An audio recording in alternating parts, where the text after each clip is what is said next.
No vídeo de hoje, vamos trazer um relato da nossa primeira experiência, a primeira trilha no campus do Quiriri. Foi um momento de muita angústia, alegria, dor, mas ainda assim, amor à primeira vista. Oi pessoal, tudo bom? A gente tá... a Marlise ali, ó. A gente tá voltando do Alto Quiriri. Aqui a gente tá perto da última placa que mostra lá. Que indica pra lá, tem uma bifurcação ali. Daí a última placa fica lá pra direita. Fizemos amizade. Ah, fizemos uma amizade bem legal, olha só. Ele eu acho que é um pitbull abandonado. A gente começou a pé muito antes do que normalmente as pessoas começam. Uns 6, 8 quilômetros a mais a gente fez a pé. Íngreme demais, é o tempo todo subida, não tem aquela... às vezes quando a gente faz assim, como a gente já subiu o Monte Cristo. Além das colinas verdejantes, uma aventura nos campos do Quiriri.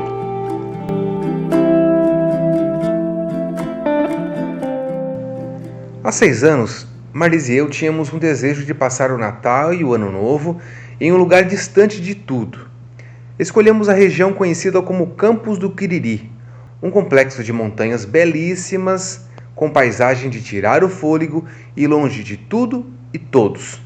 Seria pelo menos 10 dias de isolamento completo, sem som de motores, música, lava-jato, nem carro do ovo. Montamos tudo, mochilas cheias, bem equipadas com tudo o que precisávamos. Comida contada, roupas, barraca, saco de dormir e muito mais um monte de itens que só quem entende de montanhismo conhece. O combinado era o Wagner, o irmão da Marlise, nos levar o mais próximo possível até onde o carro conseguisse subir. Daquele trecho, seguiríamos a pé. Lá fomos. Eram 45 quilômetros de estrada de chão a partir da rodovia estadual. Animados, como qualquer amante da natureza. Chegamos no trecho com uma placa, Campos do Quiriri. Descobrimos depois que era a última sinalização oficial de indicação. Ali o carro começou a patinar na lama. Era chegado o momento de caminhar. O combinado foi que só iríamos nos ver depois do Ano Novo, naquele mesmo lugar. Por volta das 8 da manhã, as pernas começaram a funcionar. Nunca tínhamos estado naquele trecho da estrada.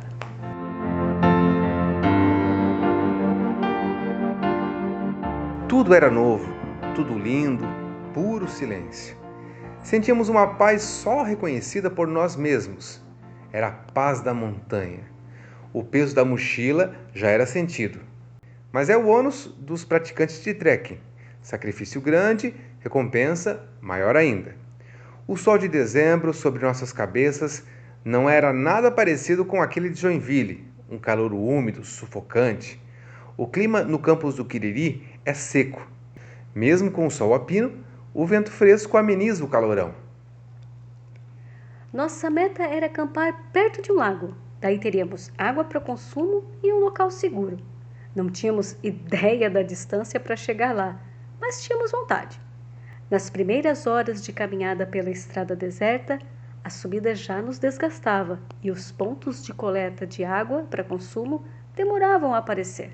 Em certa altura da subida exposta ao sol, como toda a região é, eu comecei a apresentar sinais de cansaço e falta de hidratação. Tínhamos o que beber nos cantis, mas o receio de ficar sem água era maior. E assim o desespero foi tomando conta. Eu me sentia bem, mas a preocupação já me invadia.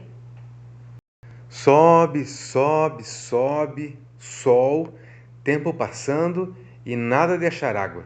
A informação que tínhamos era de que em certo ponto havia um lago, assim como uma conhecida fazenda, que só era permitida passar com autorização prévia em mãos. E tínhamos. Quanto mais subíamos, mais a paisagem mudava e tudo ficava ainda mais lindo de se ver. Mais água que é bom, nada. A Marlise começou a ter ânsia de vômito, cãibras no estômago e o cansaço era quase insuportável. As mochilas se tornaram quase impossíveis de carregar. Doía tudo, mas principalmente os ombros e quadris. Que loucura fizemos! Era uma das várias perguntas que fazíamos um para o outro.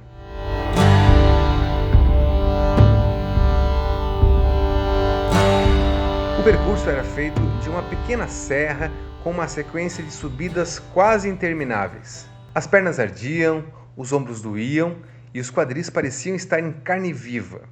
Mas a maior preocupação era o estado de saúde da Marlise. Por mais que ela tivesse água no cantil, não bebia. Era o medo de ficar sem água, mesmo que os efeitos da desidratação gerassem todo aquele incômodo. Desistir era uma opção naquela altura. Mas quem iria nos buscar? Naquele trecho, sinal de celular era impossível. O jeito foi seguir adiante. Devia ser quase meio-dia quando alcançamos um platô no meio da estrada. A vista é um espetáculo de beleza. Se não fosse a sede, o cansaço, mal-estar e preocupação com o que viria, o lugar parecia um paraíso. As perguntas que saíam da boca eram: cadê o lago? Cadê a fazenda? Pois é, naquela altura os planos já tinham mudado. Acampar os 10 dias já não era uma opção. A prioridade era nos mantermos vivos, começando pela hidratação. Achar água virou a missão. Naquela altura da caminhada, deixamos as mochilas de lado e montamos um acampamento numa área ao lado da estrada, escondido pela vegetação local. Combinamos que os equipamentos ficariam ali e a caça por água faríamos mais leves. Andamos mais 500 metros e nada de avistar o tal lago. O jeito era subir mais. E assim fizemos. Em um topo de morro, vi que havia um sinal de celular. Ufa!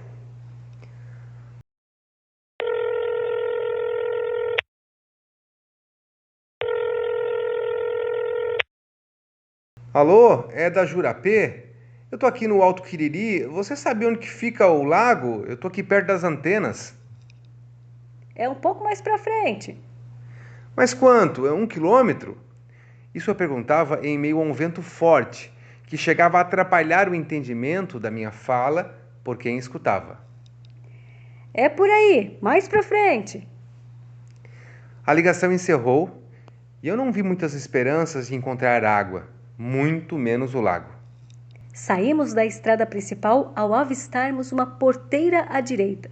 Seria ali a entrada da fazenda? Andamos um pouco mais, mas não havia sinais de casa. Decidimos subir a montanha que dá acesso a um conjunto de antenas de rádio amador. E ali, nossa agonia foi amenizada. Por entre as marcas de pisadas de vacas, e encontramos muitas no meio do caminho, inclusive vacas impedindo a passagem, achamos uma minúscula veia de água. Caramba, até que enfim. Era o que a gente precisava naquele momento. Com uma garrafa de água de 5 litros em mão, enchi com muita paciência. Era um filete de água que descia por uma folha de grama alta. Demorou muito, mas não havia do que reclamar, só agradecer. Aquele trecho que achamos a água ficava na encosta da montanha, coberta de grama verde e vegetação rasteira. Parecia um cenário de tela inicial do Windows XP, lá pelos anos 2001, mas com o triplo de beleza. A vista enxergava dezenas de colinas no mesmo estilo. Poder vislumbrar aquilo era deslumbrante. O conjunto verde se misturava com os amontoados de pedras. Parecia uma pintura. Garrafa cheia em mãos, coloquei uns comprimidos de purificação de água e teria que esperar 30 minutos para estar pronta para o consumo, sem risco de contaminação. Com a alma mais leve, voltamos para o acampamento improvisado. Exaustos, conversamos sobre o futuro da aventura. Até agora, torturante. Eu estava com os resquícios da náusea, com medo e dores pelo corpo. Eu estava cansada, mas com vontade de tentar um pouco mais. Discutimos e nos desentendemos. Nessas horas de crise, eu tenho o costume de insistir para irmos um pouco além. É aquele papo motivacional raso. Poucas vezes dava certo. A Marlise é uma pessoa de personalidade autêntica.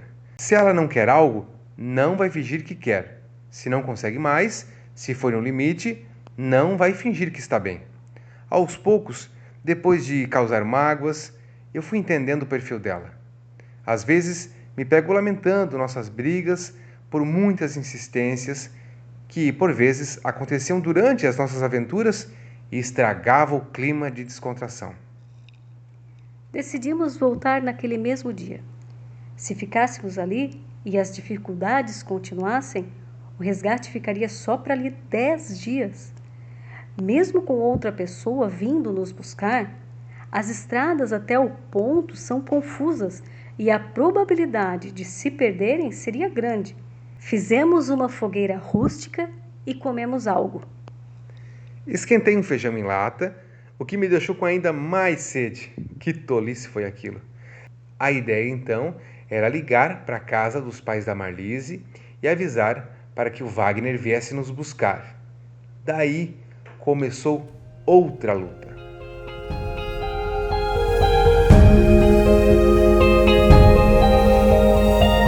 Ninguém atendia. O Jefferson ligou 1, 2, 3, 4 vezes e nada. Por vezes o sinal do telefone inexistente. Outra alternativa era ligar para a mãe do Jefferson, daí ela avisaria o Wagner. Assim fizemos. Começamos a descer. No meio da descida tinha uma outra possibilidade de sinal. Ali ligaríamos novamente para ver se estava tudo certo. O lugar, no meio da descida, tinha uma abertura de mata que possivelmente enxergava uma antena de celular na cidade de Tijucas do Sul, no Paraná. É que aquelas terras, ora ficava em Campo Alegre, Santa Catarina, ora no Paraná. Seria naquele pequeno trecho, no meio da descida, que estava a nossa esperança. Chegando lá, liguei de novo para minha mãe e ainda sem sucesso de contato com o Wagner. Continuamos descendo mesmo assim.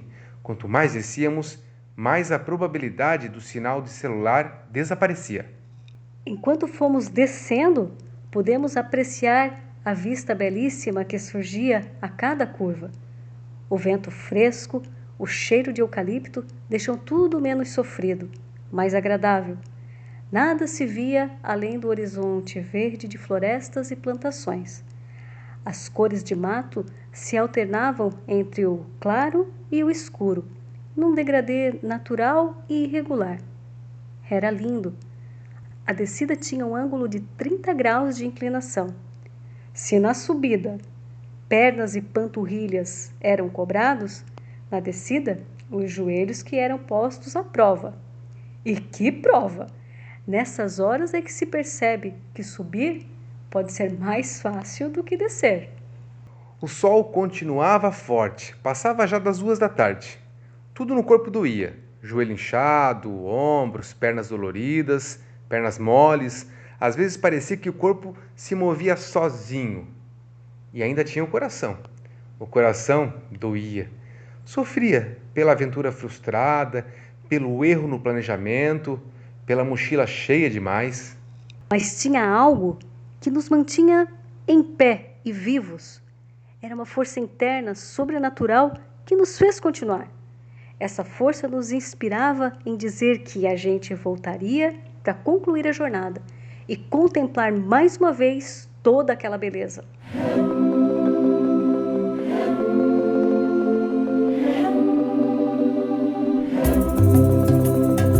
Por volta das 4 da tarde, a gente alcançou o local combinado com o Wagner. Enfim, tínhamos chegado. Quando tiramos a mochila das costas, parecia que podíamos flutuar. Havia um gramado ao lado da estrada, próximo ao limite de uma plantação de pinheiros. Sentamos ali mesmo. O ambiente verde-grama e o marrom das agulhas de pinheiro caídas no chão deixaram tudo mais aconchegante. Ali ficamos, na esperança que a ligação para o Wagner tivesse acontecido. Naquele trecho, o celular só servia para tirar fotos. Com a nossa câmera compacta da Canon, fizemos um breve vídeo do nosso perrengue.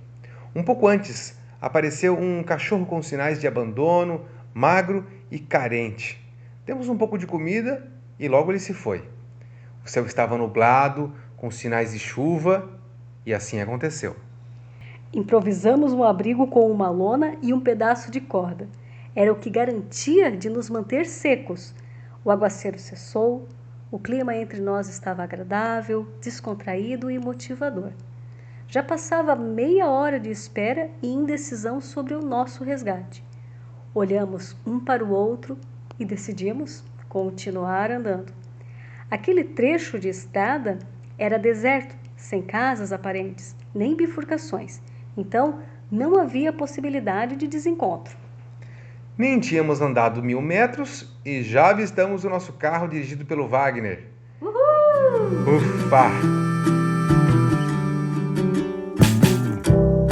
O coração bateu aliviado. Terminou. No caminho de volta para casa, contamos quase em detalhes tudo o que aconteceu. Foram risadas e sensações de alívio. Fomos bebendo uma água gelada e beliscando umas frutas e sanduíches que a mãe da Marlise havia preparado. As notícias que chegaram em Joinville foram as mesmas que transmitimos por telefone, que eu estava passando mal e que tínhamos que voltar. Por isso, todo o tratamento e cuidado. Chegamos em Joinville. Choveu torrencialmente nos outros dias até a virada de 2014 para 2015. Isso nos confortou e diminuiu a frustração. Se tivéssemos ficado na montanha, estaríamos expostos àqueles temporais de verão a mais de 1.500 metros de altitude. Apesar do fracasso, o campus do Quiriri foi amor à primeira vista. Voltamos diversas vezes com a missão de chegar ao lago. Por várias vezes, passamos mal e voltamos sem conseguir chegar ao destino. Por várias vezes também bastava estar lá, sentados numa pedra qualquer, olhando o horizonte de montanha sem fim, sem ver ninguém, só ouvindo o barulho do vento. Aquilo era o nosso essencial. Moldava o nosso desejo de vida, fortalecia nossa certeza de um viver simples em meio ao bucólico e à natureza. Depois de diversas tentativas, com muito treinamento, chegamos ao tão desejado lago.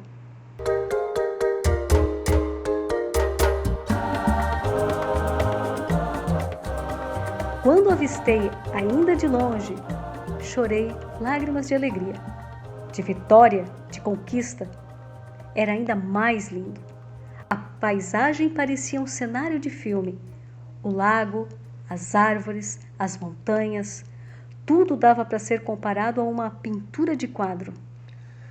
Voltamos lá em outras oportunidades, mas o lugar nunca mais foi o mesmo. Com o aumento dos visitantes, cresceu também a degradação, deixando rastros de lixo, barulhos e invasões, forçando os proprietários de terras a criarem barreiras e impedir a entrada. Agora, o amado campus do Quiriri tem suas belezas cuidadas por cercas nunca antes necessárias e porteiras fechadas e vigiadas.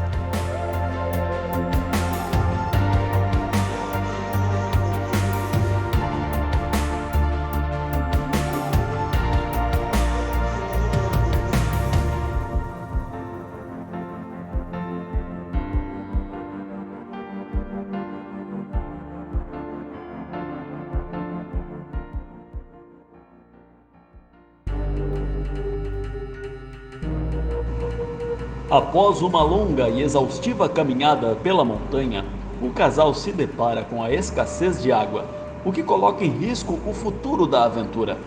O casal discute e, castigados pela desidratação, não resta outra alternativa a não ser desistir.